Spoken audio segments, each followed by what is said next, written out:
Queria começar por agradecer à organização, particularmente ao meu querido amigo, Sr. Luís Amaral, o convite para estar aqui presente. Dizer que o meu tema é um tema que foge um bocadinho ao que nós temos vindo a tratar hoje. Vou falar de estruturas fortificadas, mas não vou mostrar castelos. Portanto, é um contrassenso, mas... Portanto, eu vou tentar abordar uma realidade que percorre toda a ordem litoral do primeiro território da Diocese do Porto. Não quer dizer que o território final da Diocese do Porto, quando nós vimos a partir da comunicação da professora Cristina Cunha, a margem sul passa a integrar também a Diocese do Porto, não haja um fenómeno idêntico, claro. Só que por questões de logística, de tempo, eu irei tratar apenas a parte norte da Diocese. E, portanto, tenho um PowerPoint que espero que não seja excessivamente prolongado. Já vi que há ali um letreiro que diz 5 minutos. Espero que não sejam os 5 minutos que eu tenho para falar. Portanto, vamos falar da ordem litoral da Diocese do Porto, do território inicial da Diocese do Porto, entre o Ave e o Douro, antes da zona sul ser incorporada. Vamos também falar ainda um bocadinho da zona terminal da Diocese de Braga, a área da Póvoa Vila de Conde, porque para mim acho que é fundamental para se compreender o sistema defensivo da Foz do Ave. Para este trabalho, aquilo que eu fiz foi percorrer uma série de coleções documentais que estão ali indicadas: Portugal e Documento Histórico, documentos medievais portugueses, quer a série dos documentos régios, quer sobretudo a série dos documentos particulares, onde eu retirei mais elementos, Liber Fidei, Livro Preto e os documentos do Mosteiro São Simão da Junqueira, que é aquilo que está indicado em MSJ. O tema desta comunicação ocorreu já há um bom par de anos, quando em 1999 apresentei uma comunicação em Madrid sobre os primeiros castelos portugueses até ao Aramil, e ao fazer a cartografia dos castelos, que é este mapa que aqui está, um mapa um bocadinho artesanal e primitivo, salientei a existência de uma rede relativamente densa na zona terminal do Ave e prolongando-se até à zona do Porto. E esta série de castelos, que são castelos que estão aqui documentados, ou aqui cartografados, são castelos que estão documentados antes do ano 1000, chamou-me desde cedo a atenção e fiquei sempre com esta ideia de um dia vir a abordar tematicamente isto. Este mapa não funciona. Passa à frente, este é um pormenor que funciona um bocadinho melhor. Uma cartografia histórica, duplamente histórica, um mapa de cartografia histórica é um clássico, feito por Paulo Mareia e Amorim Girão. Ainda hoje em dia não temos melhor, que é inacreditável. Ainda hoje em dia toda a gente, quando quer um mapa dos territórios do século XI, vai ao velho estudo de Paulo Mareia e de Amorim Girão. E eu aqui ampliei apenas a zona que nós iremos abordar, que é esta zona aqui, para vermos algumas das povoações que ele cartografou, e como ele curiosamente apenas indica dois territórios, um de história de percurso efêmero, o Abrense, e a Terra da Maia, mas verdadeiramente apenas com uma referência documental claramente filiada na chamada Terra da Maia, e tardia, muito tardia.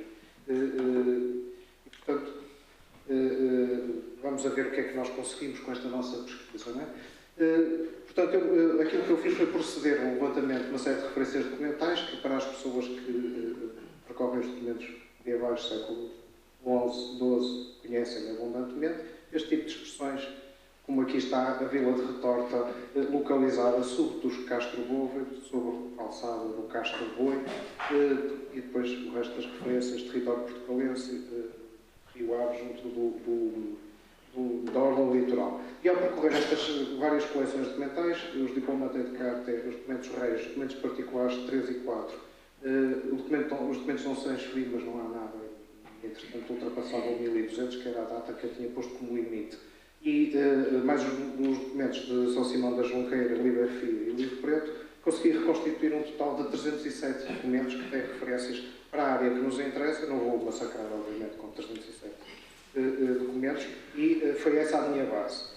Esta utilização desta base, deste tipo de informação, como um indicador de um processo que nós chamamos de encastelamento, já tinha sido realçada pelo professor Carlos Alberto Ferreira de Almeida, meu mestre, que numa passagem na Castelo-Logia em 1978, tinha esta frase: não pode deixar de ser notado o facto de, em atas de venda ou de doação de propriedades de época asturiana ou dos primeiros tempos da Reconquista, não haver ou serem muito raras as referências a castros ou a montes, enquanto que se pretende situar tais bem, ao passo que, desculpem, que em quase todos os documentos de transferência de propriedades do século XI e da primeira metade do século XII se utiliza para uma perfeita e inequívoca localização do mosteiro e das terras a referência ao castelo, ao castro ou ao monte que dominam essa localidade. Não se poderá dizer, dizia o professor Carlos Alberto, não se poderá dizer que o recurso ao Subtus Mons ou ad radicem castri se faça pela notoriedade geográfica de um monte, do monte a que se refere. Peço desculpa, estou a tentar ler para ali, sou completamente ditoso. Num outro trabalho, publicado alguns anos mais tarde, numa homenagem ao professor Alberto Baduil em Santiago de Compostela, o professor Carlos Alberto Ferreira de Almeida subscrevia praticamente as mesmas coisas, dando um ou outro exemplo, dando o exemplo do castro barbudo para dar a sinonomia entre os vários tipos de designações e provar que faziam respeito à mesma entidade. No entanto, uma série de autores levantaram dúvidas, e eu cito aqui o meu também querido amigo André Evangelista Oliveira Marques, que na sua tese nos trata em uma passagem que é muito importante, um capítulo onde ele trata este tipo de localizações de monte, castro, etc., e em que tem esta frase que sintetiza, digamos, aquilo que nós poderíamos chamar as dúvidas que assolam alguns historiadores ou alguns arqueólogos em relação a este tipo de referências. Diz o Dr. Oliveira Marques, André Oliveira Marques, ainda que a identificação entre montes e castros justifica a nossa opção de os considerar conjuntamente, não queremos, todavia, que este tipo de referências a montes remeta sempre para estruturas fortificadas. Isto não nos parece que o Subtus ou o ad radicem impliquem necessariamente qualquer dependência de natureza política ou militar. Além do mais, e este é o ponto que mais nos interessa realçar, verifique-se ou não esta dependência, tais expressões parecem traduzir, na maior parte dos casos, uma relação topográfica. E isto aqui, eu não concordo. Vou tentar explicar porque é que não concordo. Já o professor Carlos Alberto referia em relação a Rio Tinto, na Castelo-Logia, em relação a Rio Tinto com Tomar, que, de acordo com o local onde os bens estavam situados, de um lado ou do outro do rio, se referia ou ao Castro de Gondomar ou ao Castro da Maia, e que nenhum destes montes se observava a partir da referida freguesia. E acrescentava ainda um outro caso, quem conhece a zona de Passo de Sousa é um caso gritante, que é o facto do mosteiro de Passo de Sousa se dizer Subtus Mons Ordinis, quando o monte de Ordins não é visível de Passo de Sousa. Há não sei quantos montes e vales até se chegar a Ordins. Ordins fica em Lagares, fica mais a sul e, portanto, e podemos acrescentar muitos outros exemplos. O mosteiro de Vairão diz-se sobre o Castro Bove, sobre a alçada do Castro Boi, e, no entanto, à volta do mosteiro de Vairão e próximo de uma distância sensivelmente equivalente, há outros montes, como por exemplo Santa Eufémia. Estamos a ver aqui o mosteiro de Vairão, aqui é o Castro Boi. Santa Eufémia, não dá para ver, mas acredito, topograficamente é mais elevado que o Castro Boi. A distância que vai de Vairão a Santa Eufémia é sensivelmente a mesma que de Vairão a Castro Boi. Portanto, ser uma questão de notoriedade geográfica, eu diria, o bom senso era que o mosteiro de Vairão se dissesse Subtus de Santa Eufémia. Ou porque é que para a fita se diz Subtus Mamoa de Ataúlfe, quando nós sabemos que uma mamoa é um monte artificial necessariamente pequeno. Tem 5, 7 metros de altura, 10 metros, na melhor das hipóteses, se contarmos com alguma erosão que entretanto houve. Ou porque é que o Castro de Argifonso, não é, se fosse uma referência a um monte e não propriamente a uma estrutura militar, que sentido faria o testamento de Froila Crescones, que em 1078 assina o testamento na presença do Bispo Dom Pedro, de uma série de abades que estão presentes no Castro de Argifonso, onde o próprio diz que estava enfermo, estava doente, aproximando-se do seu momento final. Não é? Pronto, podemos continuar com uma série de argumentos. Não é? Se era uma questão de topografia, não é? Porque é que os grandes rios de água são referências, não é, que limitam o território, porque é que, por exemplo, em relação a alguns montes, eles são referidos a partir determinada altura e em documentação que existe antes, que são completamente ignorados. Uma década antes são ignorados, ou às vezes 2 décadas depois da última referência passam a ser ignorados. Portanto, o momento em que estas referências são registadas parece ser muito significativo. E como vamos ver, há uma cronologia que é coerente, e isso é que é importante ter-se em atenção. Não é? Portanto, eu continuo a partilhar a opinião do professor Carlos Alberto Ferreira de Almeida, que realmente este tipo de expressão, subtus mons, subtus castro, são indicadores de dependências de tipo militar. Estamos a falar de um processo que é conhecido em termos de Europa, o encastelamento. É a reestruturação das paisagens em torno de pontos fortificados que passam a ser pontos de identificação do território. E eu não, com franqueza, não tenho grandes dúvidas em relação a isto, mas pronto, gostaríamos de discutir esta temática. Este é o quadro síntese dos montes que eu encontrei. Encontrei 19 montes com identificação toponímica, com um número de documentos que dizem respeito a cada um destes montes e depois a cronologia, a primeira e a última cronologia. E como se pode ver, há aqui uma coerência muito grande em relação à origem destas primeiras referências que batem sistematicamente século X e século XI. Portanto, há aqui um movimento que é importante. Né? Temos 8 montes castros que são referidos a partir do século X, temos 10 que são referidos a partir do século XI e temos mais um do século XII. Ora bom, metodologicamente, pode-se dizer, eu não acredito verdadeiramente que houvesse 19 castelos nesta estrutura, nesta área territorial. Portanto, aquilo que eu metodologicamente faço é, normalmente, retirar, expurgar aqueles documentos que são, ou aqueles montes que têm referências esparsas, que têm 1, 2, 3 documentos, considerá-los duvidosos, porque mesmo que não sejam duvidosos, são de uma existência, mas às vezes documentos muito espaçados no tempo não querem dizer forçosamente que tivessem estrutura de tipo militar. Não é?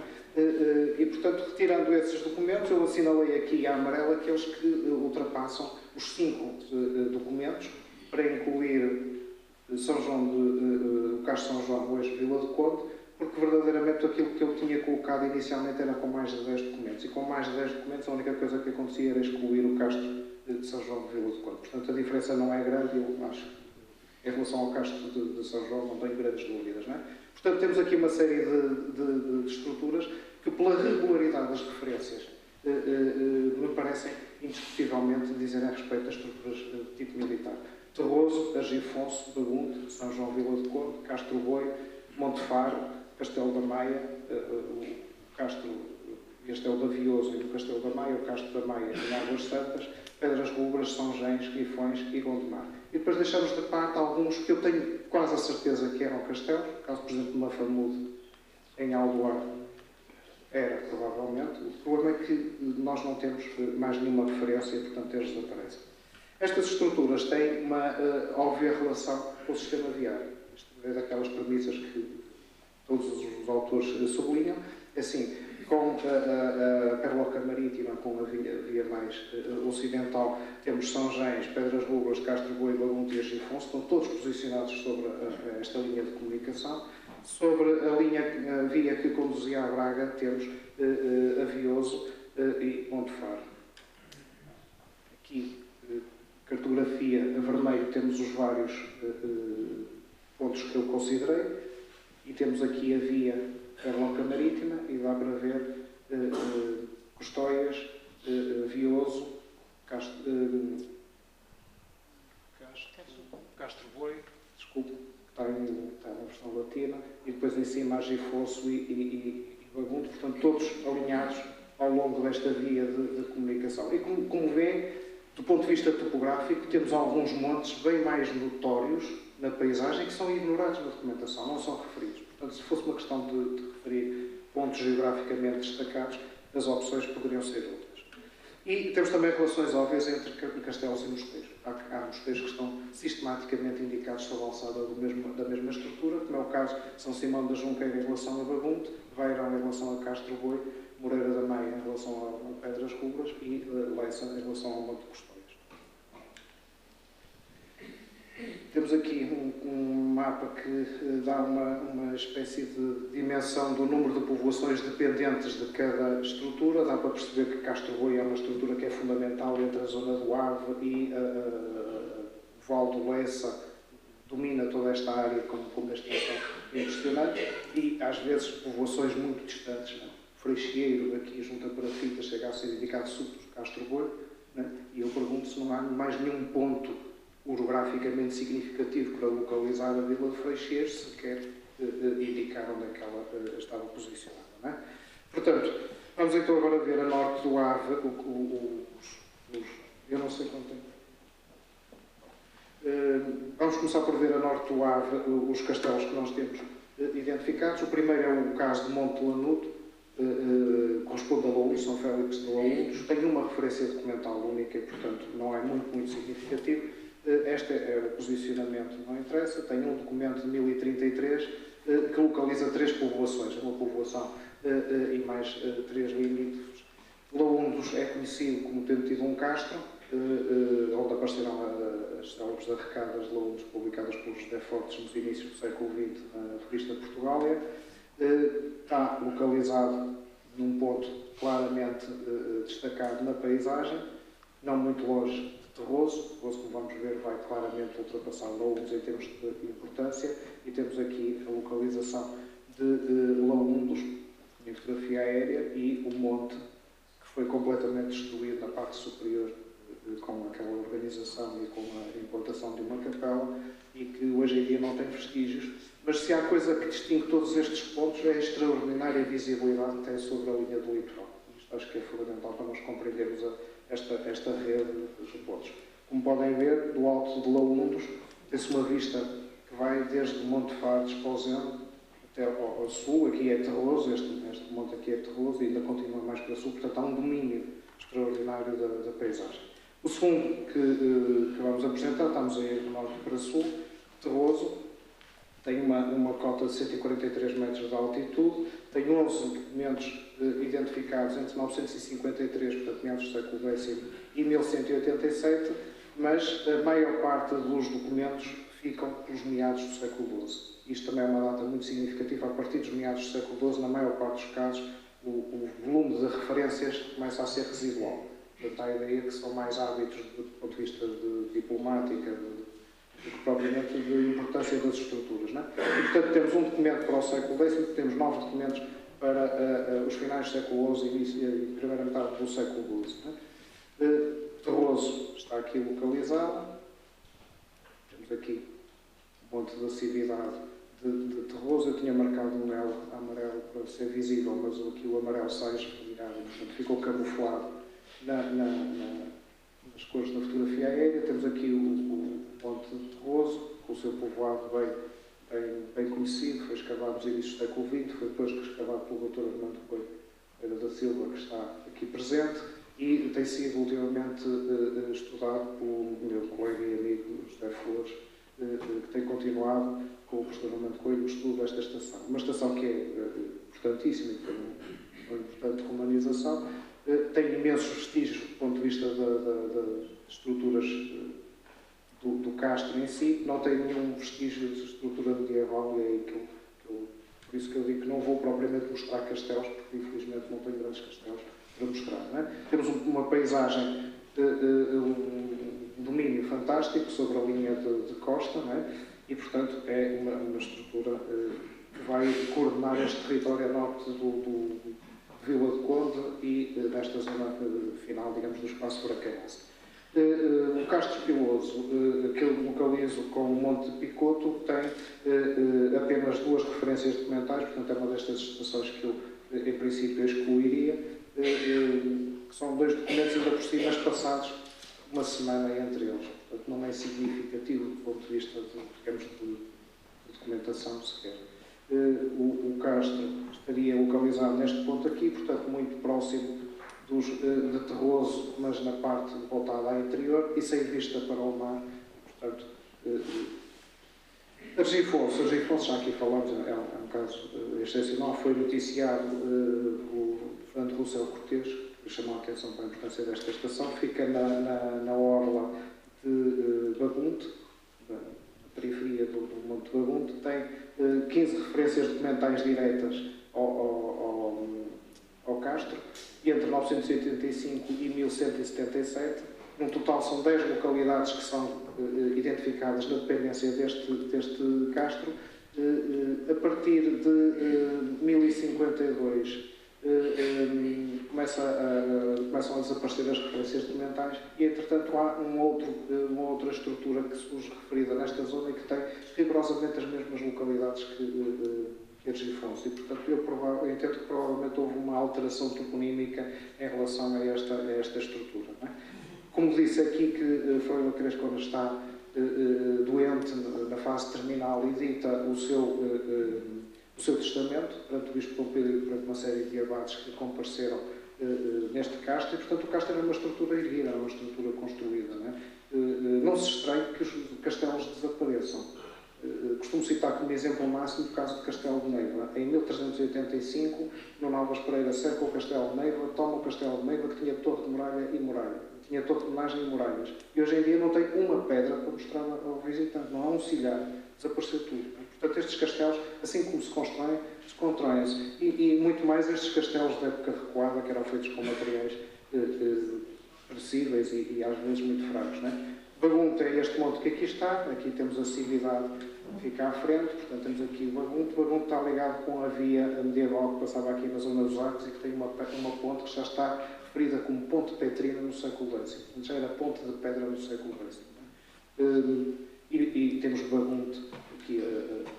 Aqui temos o monte do Castro. E o tal Civitas Azevedo começa a aparecer a partir de 1146, com Gacinho, Junqueira e Corvos, sempre referidas sobre a alçada do Castro de Argifonso, e passam a partir desta altura a ser referidas sobre a alçada deste novo castelo.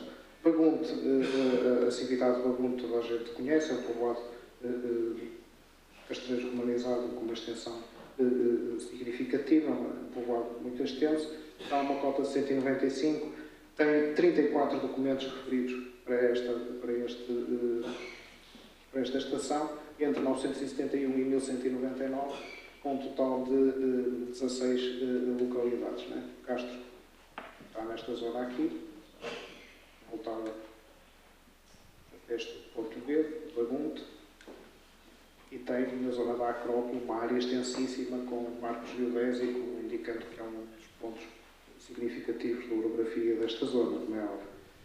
Este é um aspecto povoado, e aqui a praga de eucaliptos não permite, toda a volta tem uma vista extraordinária, mas só se consegue ver no meio das árvores. Não é? São João, o Castro São João está referido a partir de 1953, há uma referência mais antiga que é provavelmente extrapolada. Tem apenas 5 documentos entre 1953 e 1101, a maior parte deles até corresponde ao século XI, e está localizado no sítio onde está hoje em dia o Mosteiro de Santa Clara, do Alto Vila de Couto. Portanto, o Castro ficava nesta zona aqui. Temos aqui o local onde estaria o Castro. Agora, passando ao território finalmente da Diocese, portanto, passamos à margem sul do Ave, temos o Castro de Celoura, em Retorta, que só tem 2 documentos passados 10 anos entre si. É um castro de importância secundária, está implantado neste monte, aqui nesta zona, e tem uma configuração bem detectada, quer em fotografia aérea, quer do ponto de vista da topografia do local, como se pode ver, é um monte bem destacado.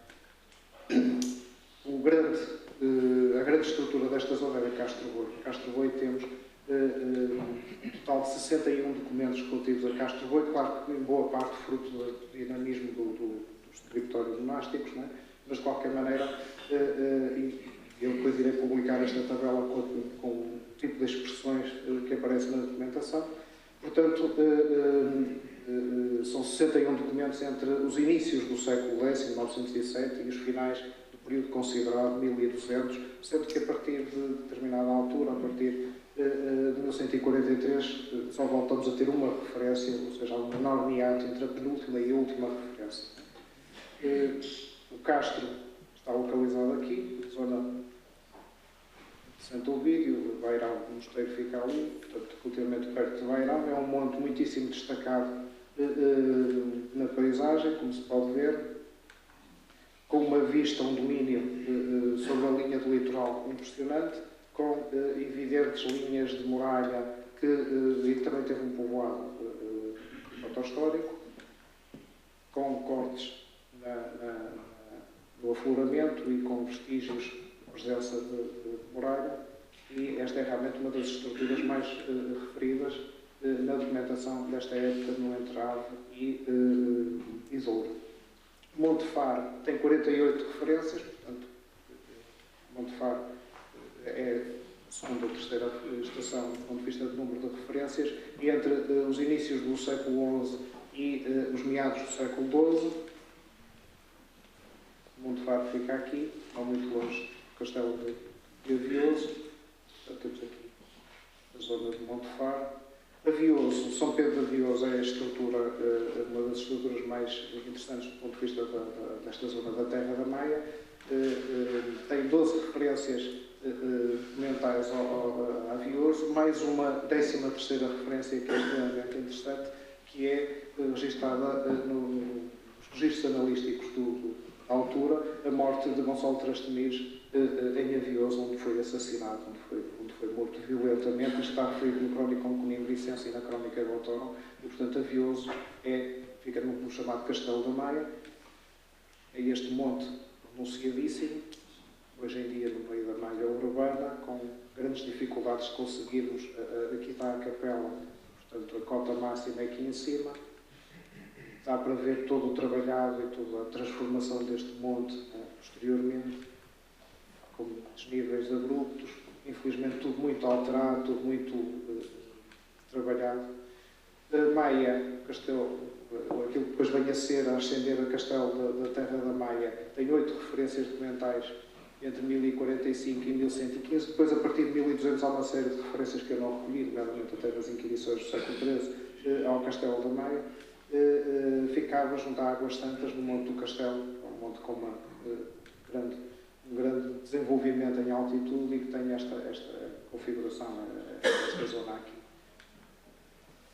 Pedras Rubras, junto do aeroporto, é um castelo que tem 29 referências documentais, mais 3 designados como Monte Pedroso. Eu creio que Monte de Pedras Rubras, Monte Pedroso e o Monte das Pedras, que é o topónimo que sobreviveu até hoje, são a mesma coisa, e portanto associei-os, embora distinga do ponto de vista do levantamento que diz respeito a um e a outro, anda sempre entre a segunda metade do século X e os inícios do século XII, e fica no Monte das Pedras, aqui para as pessoas localizarem. Então o aeroporto de Pedras Rubras é este monte que está aqui ao lado, perto de Cristins, e que ainda sobrevive o topónimo Monte das Pedras. Está aqui o Monte das Pedras, nesta zona aqui. Finalmente, uma das estruturas mais, finalmente não, porque ainda faltam algumas, mas esta é uma das mais interessantes, a Moa de Adaúfo, ou de Lombelo, na zona de Perafita. Este é um caso excepcional. Há 2 documentos únicos em relação a esta estrutura. O primeiro documento, em 1038, Perafita é dito Subtus Mamola de Adaúfo, e em 1047 é dito Subtus Mamola de Lombelo. Não há mais referências a esta estrutura. Temos aqui a referência de 1038, em que se diz que a vila de Perafita está de Subtus Mamola de Adaúfo, e depois em 1047, 9 anos depois, diz Subtus Mamola de Lombelo. No entanto, na zona de Perafita há referências sistemáticas a este Adaúfo. Há a casa do Adaúfo, há o casal do Adaúfo, há a herdade do casal do Adaúfo, tudo documentado nesta altura. E, como nós sabemos, uma mamoa ou uma mota é uma estrutura artificial. Eu ponho aqui uma das mais conhecidas representações de uma destas mamoas, é a mota de Dinar, na zona da Bretanha, não é? Um monte artificial com uma estrutura perecível, madeira na parte superior, e a presença desta estrutura está provavelmente relacionada com incursões normandas que afetam a esta altura a zona do Entre Douro e Minho, nomeadamente este ataque bem conhecido ao Castelo de Vermoinha em 1016, ou esta referência que Rui de Azevedo publicou de um resgate de 3 filhas de Amarelo Mestralis que tinham sido sido aprisionadas pelos normandos e que ele teve que pagar o resgate, e diz que os normandos tinham vindo e que tinham estado durante 8 meses no entre Douro e Minho. Estas incursões normandas eram normalmente incursões em que chegavam por via marítima, fixavam-se num determinado território, estabeleciam uma base e faziam a razia de todo o território, faziam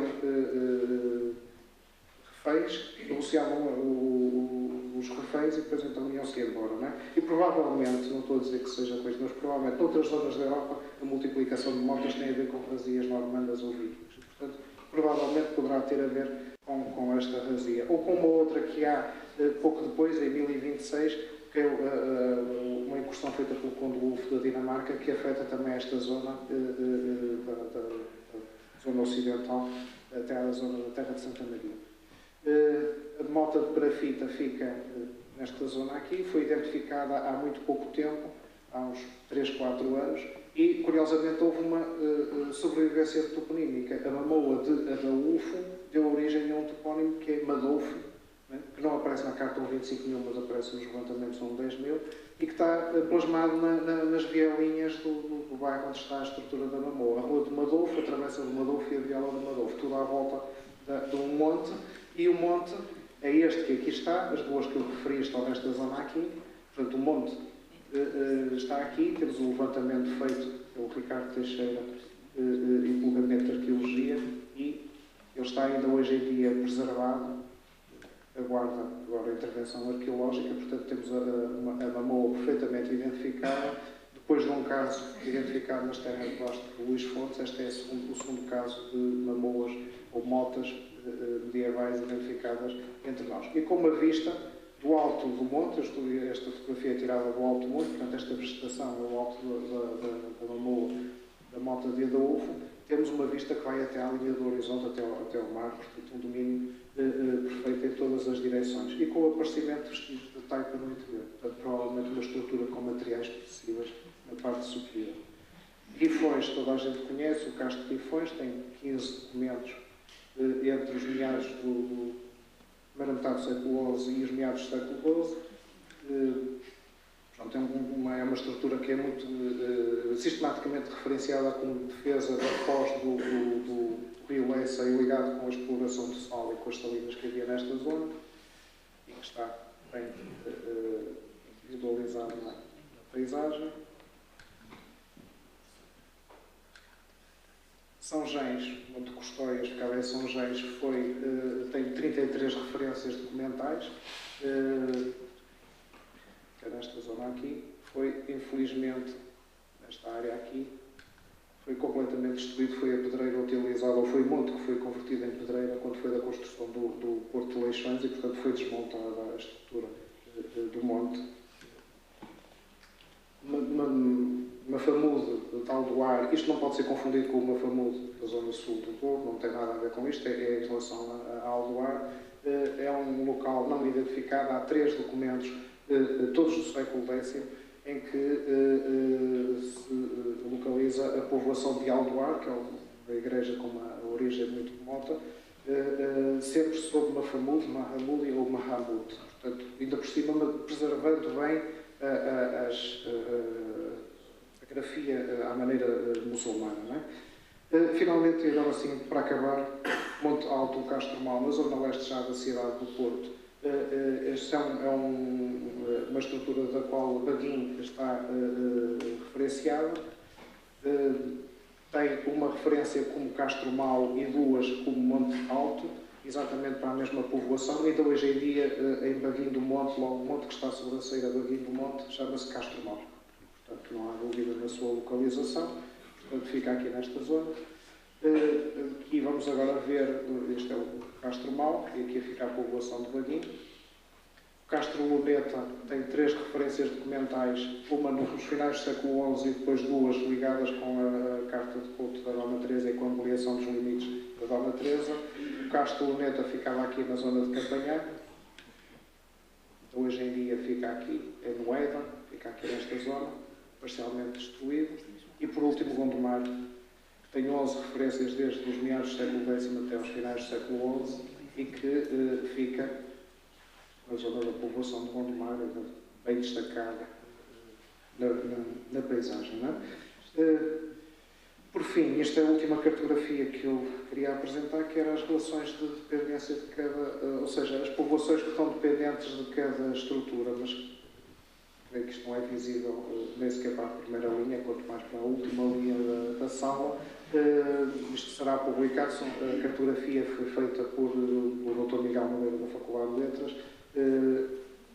A projeção não faz jus à sua qualidade e irá acompanhar o trabalho. Só, por exemplo, ver a questão de Castro-Boi, que é muito interessante. Castro-Boi tem um território que está claramente limitado pelo ar, não passa a norte do ar, e depois estende-se de Castro-Boi, vem até à zona de Pedras Rubras e portanto, tem uma série de povoações em toda esta orla ocidental que é realmente inquestionante. Castro-Boi é um ponto-chave.